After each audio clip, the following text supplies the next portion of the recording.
વિધાનસભાના નાયબ દંડક કૌશિક વેકરિયા વિરુદ્ધ પત્રકારનો મામલો સામે આવ્યો હતો ત્યારે હવે કોંગી નેતા પ્રતાપ દુધાતે પાઠવેલા પત્ર બાદ અમરેલી એસપી સંજય ખરાત દ્વારા પણ પ્રતિક્રિયા સામે આવી છે। ત્યારે શું પ્રતિક્રિયા સામે આવી છે, આવો સાંભળીએ। ગયા અઠવાડિયામાં જિલ્લા પોલીસ તરફથી અહીંયાના જે લોકલ ધારાસભ્ય છે તેમજ વિધાનસભાના જે નાયબ દંડક છે એમના વિરુદ્ધ બદનક્ષી કરવાના હેતુથી જે અમુક લિખાણો સોશિયલ મીડિયા ઉપર વાયરલ થયા હતા અને તે બાબતે જેના લેટર હેડ ઉપર લખાણ વાયરલ થયેલ હતો એવા ફરિયાદી તાલુકા પંચાયત પ્રમુખ તરફથી અમારી પાસે ફરિયાદ આવતા એ ફરિયાદ દાખલ કરીને તપાસના કામે અમે અમુક આરોપીની પોલીસ ટીમે ધરપકડ કરેલ હતી। તપાસ દરમિયાન એવી પણ બાબત સામે આવતી કે આરોપી તરફથી જે આ બંનેના વચ્ચેના અથવા એ 4 લોકોના વચ્ચેના કમ્યુનિકેશન છે, મેસેજને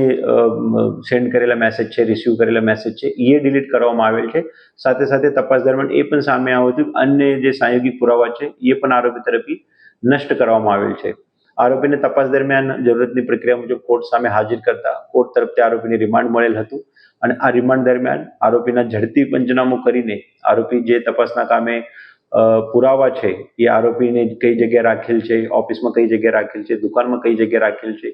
એ તપાસની પ્રક્રિયાના ભાગરૂપે બહુ જ ન્યાયની હિતમાં અગત્યનું છે અને એના માટે પોલીસે આરોપીને તે જગ્યા લઈ ગઈ હતી। તે બાબતે જે પ્રક્રિયા કાયદાકીય છે એનું પૂરતું પાલન પોલીસ તરફથી કરવામાં આવેલ છે। તમે વિડીયોમાં પણ જોઈ શકો છો કે આરોપીની હાજરી અને ઉપસ્થિતિ બાબતમાં આરોપીની ત્યાં કેવી રીતે ઉપસ્થિતિ છે તો એનાથી બિલકુલ સાબિત થાય છે કે કાયદાના પ્રક્રિયામાં કાયદાની ન્યાયની હિતમાં જ પોલીસે કાર્યવાહી કરેલ છે। તે બાબતે સોશિયલ મીડિયામાં હાલ જે આક્ષેપ થયેલ છે તે આક્ષેપ સાથે અમે સહમત નથી અને ત્યારબાદ અમે કોર્ટ હવાલે કરતા કોર્ટે પણ અમારા પુરાવા આધારિત આરોપીને જેલ હવાલે કરેલ છે।